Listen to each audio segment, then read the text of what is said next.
Welcome friends to another r/MaliciousCompliance video. Today we've got a story involving taking a kid's money. But first, a story from probably long comment. Want me to process this return? You got it. I worked at a blue electronics retailer in the early 2000s. One of our managers, Jim, was an all-around garbage person, but especially known for tearing down employees in front of angry customers to diffuse the situation. I worked in computers, but was helping customer service process returns during a busy period. Returns are opened, checked out, and tagged with a discount, which vary depending on if parts, manuals, etc. were missing. The return is then sealed with tamper-resistant tape with the store logo. A customer from further back in the line sees me go through this process and asks in a shaky voice, do you check every item? I replied that yes, we do. Moments later, it was his turn. He was returning a DVD burner. I opened the box to find no product, no packing materials, no manual, nothing, except half an empty jar of peanut butter, presumably for weight. I informed him politely that I could not process the return. He stated it was like that when he bought it. I explained calmly that not only do we check and reseal all returns, as he had just seen, but that this was a new product and we had only ever sold one. Specifically, I sold it to him. This was confirmed on the receipt and store records, which I showed him. He proceeded to have the most forced and unconvincing Karen meltdown of my career, which is saying something. I made no insinuation that he had essentially stolen the item, but the angry customers behind him were doing a fine job of that for me. Eventually he yells, "This is BS, I want to speak to him." And right on time, here comes Jim out of the back. He makes a big show about how sorry he is and how rude and incompetent I am. The other customers are losing it and throwing out jabs like, "I have to pay for my items, why doesn't he?" Jim ignores this, as he knows I'll have to deal with them and he won't. He then processes the return himself, continues to talk crap about me to the customer, issues a full refund, and throws the box in the trash. After I handle the rest of the line, I retrieve the box. After all, this was a returned item and now in store inventory. As per policy, I seal the box and label it with a detailed tag. No DVD burner, no cables, no software, no manuals, no packing materials. Empty box containing a half-empty jar of peanut butter, price 10 cents. I place the box back on the shelf. Now, back in computers, it doesn't take long before a customer approaches me with the box. He had not read my carefully prepared open item tag, so I explained the story to him, and that in accordance with company policy, I may have relayed some of Jim's commentary regarding my character. He is understandably upset and asks for our corporate number. Right away, sir. That afternoon, I had a very interesting meeting with Jim, my store manager, and my district manager. I wish I could tell you that Jim got fired, but he didn't. He did have his bonus adjusted and attended a few weeks of customer service training and a mandatory training seminar on sensitivity training. Jim never spoke one word to me again. Would you guys agree with me that although Jim getting fired would be the best outcome, Jim never speaking to OP again is the second best possible outcome here? Would that be worth celebrating? Let me know if you guys agree in the comments down below. Our next story is from Dutch Not Sleeping. It's our fault for accepting your kid's money? Okay. This story happened 9 years ago, but it recently came up on another sub and they told me to post it here. I used to work at a camp as a children's entertainer, animati team for the Dutch people. One day, we had this girl come join us for archery. You had to pay 10 euros to join the archery activity. We had one dude come over to teach it. My job was basically to babysit the kids, which is 90% of our job anyway, so that's all fine and well. Now, this girl would not listen to me or the archery dude. Whenever we said, wait until everyone shot all their arrows and then go pick up your arrows, so she would just shoot her arrows and immediately get them while the other kids were still shooting. This is obviously very dangerous. After warning her multiple times, I decided that enough was enough and I told her to leave the activity. Fast forward a couple of hours, I finished another activity and I see her and her mom coming towards me. Now I've seen this before and generally I get the, "Now what do you say, sorry?" What? I can't hear you. Ugh, I'm sorry. Unfortunately, that wasn't the case here. It was the opposite. The mom wanted me to apologize to her daughter and then also give her her money back. Neither of which was obviously gonna happen, but it gets worse. Apparently this girl stole 50 euros from her mom's purse, then decided to pay for her archery thing at the service desk, and with the leftover 40 euros, she went to the shop and bought 40 euros worth of candy. And the mom wasn't mad at her, she was mad at us for allowing her to buy that much candy and buy a ticket to the archery thing without her permission. It was all our fault. So we all came together and decided that if that was the case, she would not be allowed to do anything without her mom's permission. Going to buy some bread at the little shop in the morning? Better get your mom. Want to join the arts and craft hour? Not without your mom's permission. Want to pay a €1 deposit on a locker for the swimming pool? Nope. They quickly tried to backtrack, but we didn't. The mom had to constantly supervise her daughter, which means she was also witnessing all her bad behavior.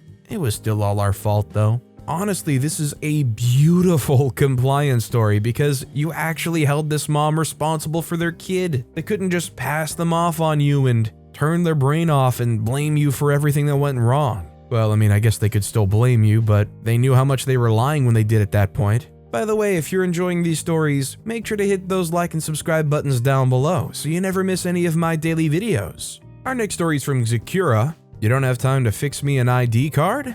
Fine then. In my early 20s, I once worked a summer as a security guard, delivering and picking up money from stores and fetching from night deposits, as well as switching money cartridges and ATMs. I had a good 2 weeks of training with the guy I was going to replace for the summer before I was on my own. I had to ask for my ID card several times until I escalated the card issue to the guy I was replacing some of the last days before his vacation. He clearly said to the boss that I needed the card so I can do my job, and he kind of waved it off, but ended up saying the card will be in my locker the first Monday I'm working alone. Mind you, I'm handling several $100,000 in my local currency each day just in cartridges for ATMs, and picking up a good amount throughout the day as well. Monday arrived, no card. I'm starting around 5 a.m. in the morning, so it was no use calling my boss at that time. I just had to start my day, as it's one of these jobs where you can't leave until everything is handled. So it was shifting between 6 and 10 hours to complete. A nice carrot on the end of the stick if you managed to be efficient, as you would be paid for 8 hours minimum. I grabbed the 20 plus keys I needed from the safe, the rest of the equipment, and drove to the National Bank to fetch money. And already there, it was just luck that the people recognized me from the previous weeks. You just don't deliver money to anyone, do you? There's still 2 passwords and a key to get where I was fetching the money, so it's not like anyone can arrive there, but they still take their precautions. I followed the instructions throughout the day, but quickly realized it's summer. People take vacations to be replaced with others. I had so much trouble that first day, it ended up breaking all records on time. 12 hours. I had to wait several places for people to call in and verify that I worked there. I had to call myself. At one place, a colleague had to come by to verify. It was a nightmare. When I arrived back to the base, the boss had already left for the day. I called and got the same message, "It'll be in your locker tomorrow." I explained the extra time it took, and he just said to put it in as overtime. Well, the card wasn't there the next day either, and each day of the week had different routes, new stores and people to meet, and there were A and B routes for alternating weeks. So the next 2 weeks, I kept going on without an ID card. I kept asking for it and kept working many hours overtime just to get the job done. I had nothing better to do really, and was looking forward to the extra cash. 6 weeks went by, it was time to get paid, and somewhere in the system, my boss got notified about my tremendous amounts of overtime.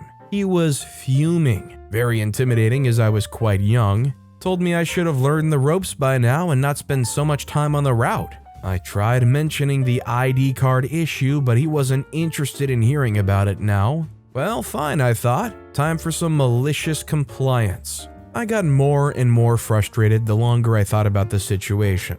But I had decided to comply. I would simply just turn in the door any place that had asked about my ID card. I miraculously got about 60% of the job done from day to day, but starting to mark down the ones that never accepted me without the card. So the next 4 weeks, I'm increasingly quicker as I start to omit the ones I never got to pick up any money from, and kept turning in the door whenever an issue with the missing card came up.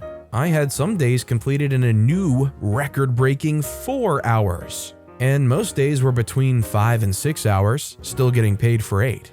Obviously, the complaints started coming into the base. I had very good communication with most of the places I visited, so several people had mentioned to give the young guy an ID card, and it would be no problem, as I always told them how it was. I even got several colleagues, which I slowly got to know and tell about this issue, backing me up when the boss had finally heard about all the complaints. There was really nothing he could do at this point. They still needed me to do the work, and the following morning, there was an ID card in my locker. I actually continued working there for another year after that, as I didn't get into the architect school I'd applied to, and even now, a good 15 years later, I still kinda miss that carrot in the end of the stick, working more efficient to be able to take shorter days. It honestly does sound like a really nice model of job, where you get paid for 8 hours, but if you focus hard or you work hard and you finish early, you can just finish early and still get paid that same amount. That said, I don't know why this boss was dying on this ID hill.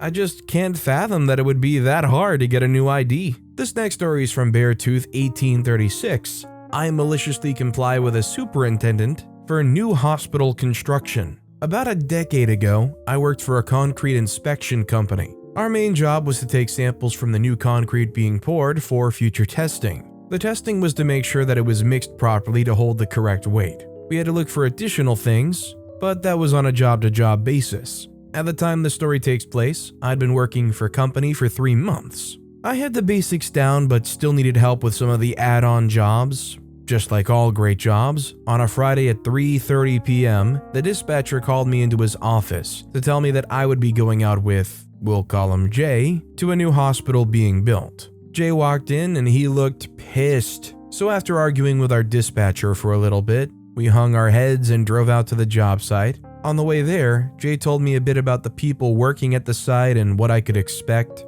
I was told that everyone was pretty relaxed, except for the superintendent, who was the biggest donkey Jay had ever seen. I also found out that we would be doing a blueprint verification. This is where we review the blueprint to make sure the concrete is being poured in the right location and any requirements added beyond the standard. We get to the job site, park, and get to the tent where the super's at. He takes one look at me and starts laughing. At the time, I looked like a toothpick. I was half the size of the other men working at the site. This led to many jokes and jeers being tossed my way. Anyway, he was laughing and literally threw the blueprints at me. Oh, did I mention he was a donkey?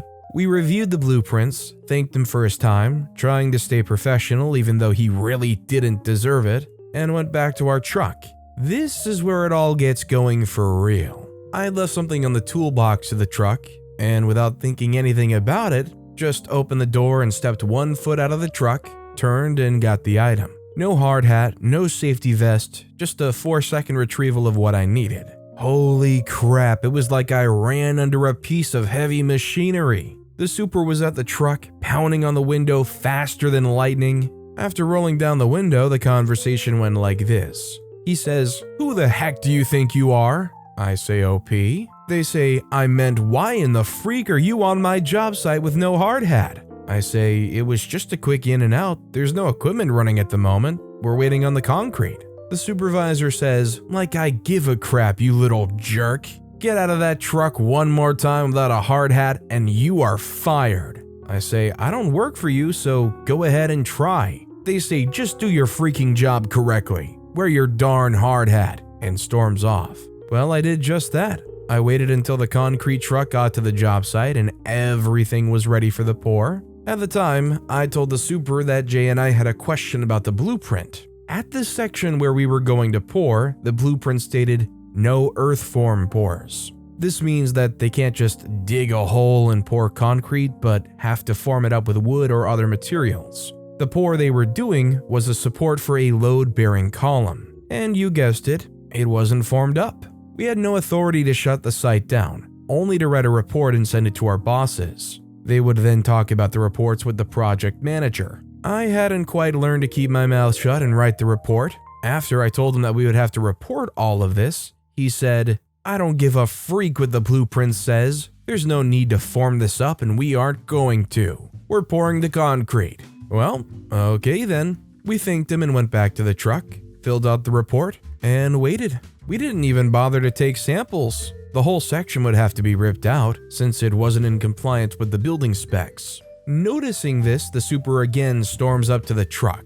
They say, "Why the heck didn't you take samples?" I say, "No point. It's going to have to be ripped out." They say, "The freak it is." I say, "It wasn't up to specs and my report will reflect that." They say, "Well, change your dang report. No one will ever know it was earth formed." I say, "Yeah, I have pictures. You may be okay with a hospital collapse being on your conscience, but I'm not. Plus, I'm doing my job just as you asked." And I roll the window up. Jay and I sent our report in and moved on with our jobs. 2 weeks later, the dispatcher sends me back out to the same job site and had a huge smile on his face, but refused to give me any heads up to what was going on. I was dreading going back to the site. Once there, I was met by a different super. That was a pleasant surprise. Apparently, my report did some good after all. The old super got fired. It turns out he'd been cutting corners for years. Some of his crew told the project manager about a few instances of what he had done, and they fired the super on the spot. I mean, I'm not gonna lie, this kind of person should just be barred from working with other people with the way they treat people. Although I don't know much about construction, but that kind of behavior on a construction site might be par for the course. And also, they should just be blacklisted from doing any kind of construction like that because, God forbid, they get blueprints on how to build a hospital and they just start winging some aspects of the construction. You're gonna do that on a hospital? Our next story is from Striker abusing the attendance point system at work.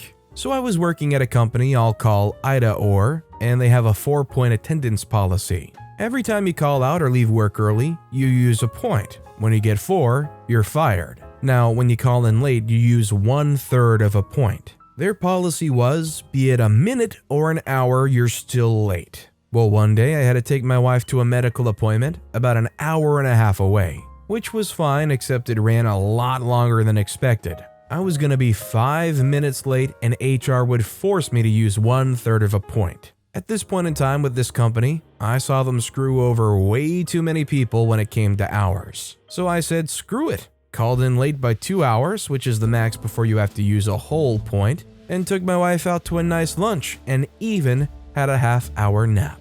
Now, I don't know if this could jeopardize your job or make you get in even more trouble, but I would love for a reality where OP does exactly what they did here, but also informs them of exactly what they did and why they did it and how stupid their system is. Probably wouldn't change anything and only stands to get OP in more trouble, but you just wish you could give these people a piece of your mind about how dumb their policy is. Our next story is from Dying to Meet You 5. I was a precocious child. When I was 5, my mom enrolled me in swim lessons. The first classes were called tadpoles, as we were just getting introduced to the water. Now, one must realize something about me. I was taught that I had to use social niceties, i.e. be polite at all times. But I was also taught that people didn't get what they wanted if they weren't polite. That applied to everyone.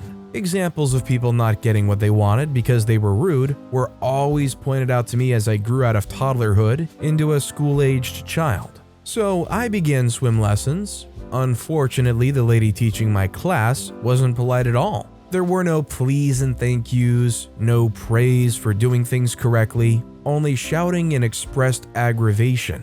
I think my teacher thought I was stupid because she would tell me to do something, but I'd stand in the water waiting for the please. If I happened to do something, no thank you was proffered. Now, this abhorrent behavior really got my goat. So I waited, and this failed the class. Oh dear, I failed the class, so I had to do it over again. No one took the time to ask me why I failed, they just re-enrolled me. I failed again. Oh dear, I was re-enrolled again. Nope, no behavior change. So there I go again, failed, By the fourth time I failed the class, with no one bothering to talk to me, which I found annoying, someone in the office figured out that I had failed 4 times. The only common denominator was the lady who taught the class. Guess what? The office changed the instructor. I was re-enrolled, and this time I had a lovely, kind, and most importantly, polite instructor. I shone like a bright star. Please, thank you, and good jobs were prevalent. When my teacher asked about why I had failed the previous 4 times, I told her about how important manners were, and the bells began to ring. She told the office and they had a good laugh. All I needed was an instructor that was polite. Then, I was only too happy to comply with requests. I hope that my intrinsic stubbornness and precociousness caused the office to be more aware of the child's needs. Success happens when you communicate effectively. My 5-year-old self was patient enough to keep with the lesson. I mean, I'm not gonna lie, I bet the office is extra appreciative because I'm assuming OP's parents paid for the swim lessons, paying for it 4 times over. Thanks, OP. This next story is from Delurker85. Manager gives me a hard time for clocking out of work on time. I'm a 37-year-old female working as a porter. Fancy title for a custodian/maintenance person working for a fast food chain. One shift about a year ago now, I had just got done rushing around cleaning and fixing everything in our restaurant that I could find. And my shift was over, so as many are mandated to do, I let my assistant general manager know that I was done with all of my job duties, which were far fewer at the time, and that I was going to clock off and head home. For additional information, after I did my job duties, I often went and asked my coworkers if they would like me to do anything to help them with their jobs to pass the time until my shift was over. I was still on the clock after all, and I don't believe in letting someone pay for work they aren't getting. And I was out of things to do that would fall under the category of my responsibilities. He gave me the same disapproving look that he might have given me had I arbitrarily asked to leave 3 hours early, and made some derogatory statement. I don't remember what anymore, but I simply said something like, "Okay, you're the boss," and I didn't leave. I was given the impression that I was being a bad employee somehow by actually leaving when my schedule said, and I didn't appreciate being told one thing in my schedule, and then when I followed what I was told, being treated like I was in the wrong. So I decided I would just stay and find things to do until he came to tell me when he felt it was an appropriate time for me to clock out. If he wants to increase labor costs, who am I to turn down some pay? First half hour, I'm unintentionally in the kitchen staff's way, cleaning the stations, wiping down walls, changing out trash bags. Second half hour, I'm underfoot while trying to fetch things to stock and products I need to clean things I've already cleaned. Hour 3 saw me in the dish pit doing all the dishes for the kitchen staff. I finally decide, after being there over 3 hours after my shift was supposed to be over, that I need to use the restroom. I walk through the kitchen to go to the restrooms and run into my assistant general manager on the way. Them looking surprised to see me said, "I thought you left already." I say, "Nope, you seemed so upset that I was leaving. I thought you needed my help." The assistant general manager seems distressed about the problem he may have created for himself and says, "Well, what are you working on now?" I say, "Well, I'm almost done with all the dishes." He knows this isn't my job. They say, "Well, you can go now if you want." After that, no one at my workplace ever gave me a hard time about clocking out on time again. Some of them even used to actively seek me out when it was time for me to clock out to ensure I knew it was okay for me to leave if my job duties were fulfilled. Of course, they always were. Things are different now that I have a whole new list of job duties with 3 times as many job duties on it, but it felt nice not to get stink-eye just because I was following the schedule they provided me. If you schedule me for 4 a.m., expect me at 3:58 a.m. If you schedule me to be off at 10 a.m., expect me to leave at 10 a.m. That's essentially the agreement. I stick to it, why shouldn't you? I mean, I'm not the person that would really complain about overtime pay, but I do like to believe that if you're working a set hour, a set schedule, that your work should end, regardless of what's going on, when you're scheduled to leave. Honestly, it would kind of suck working in a place that expects you to stay after your scheduled time for an indeterminable amount of time until whatever gets done. Who wants to work an 8-hour shift and then try to continue to be flexible with however much time you spend there after that? And our final story of the day is from the Fallen Polish. You want the original article? Fine. So when I started high school, we had a professor that a lot of people disliked. His grading was unfair, he didn't make an effort to pronounce our names correctly, and his exams didn't make sense. Even the principal said so once we brought it up. This story is about a bunch of assignments that he requested from us. Every month we were supposed to submit 2 reports about different scientific articles. It was allowed for several people to make a report on the same article, but not for one to repeat it. He never explained how his grading worked. It looked completely random, like if he didn't even look at the contents of the reports. Sometimes it seemed like his grading consisted in throwing the pile of assignments in the air over the desk, and the ones that would land on his desk would pass and the rest would fail. A few months before the school year's end, we were about to submit our assignments. I checked with my friend, and we happened to write one of the reports about the same article. They consisted of the same parts. The information included in them was basically the same, just phrased in our own ways. So there were no worries about plagiarism. A week after submitting the reports, we got them back. My friend got a 6 out of 10. I was quite happy. Since we had the same contents, I should have the same grade, but when I got my report, I had a 4 out of 10.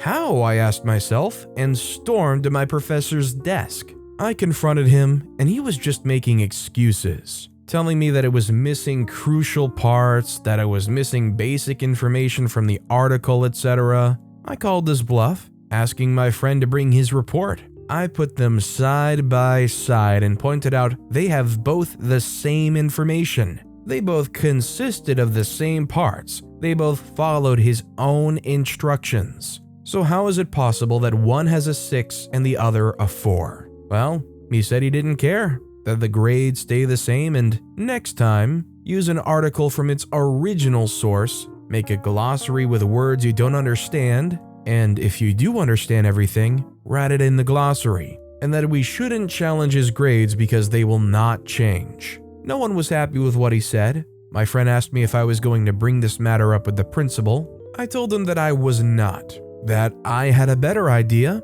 He wanted a report about an original article. Well, you'll get a report about an original article. The moment I got home, I put myself to work. I knew he was very bad at English. So my high school mind started to think, where do most of the articles we find in the internet source from? Science.com. And so it happens they're in English. What a shame.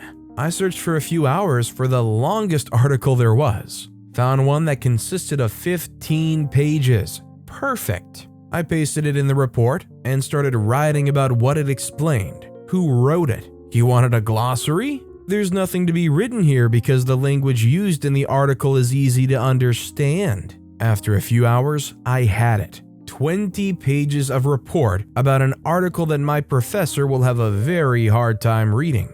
I made sure that it had every single thing he requested. He would hate it, but couldn't do anything because it had everything. So the day of the submission came. All of my classmates had a laugh when they'd seen my masterpiece, and all of them were waiting for the grade, especially since it had everything. The following week we got them back. My report was the very last one to be returned. He came to me, kind of defeated, handed me the report, 10 out of 10, and asked, "Very detailed report, but why did you choose an article this long and in, well, English?" I mean, you did say you wanted us to use original sources, so I did. It just happened to be in English, but very easy to understand. They say, yeah, it was interesting to say the least to work with it. I say, did you see my glossary? Was it correct? They say, well, there was no need for the glossary. I say, oh, there was. Otherwise, you'd have an excuse to lower my grade, wouldn't you? They say, great work. Next time, just don't use English, okay?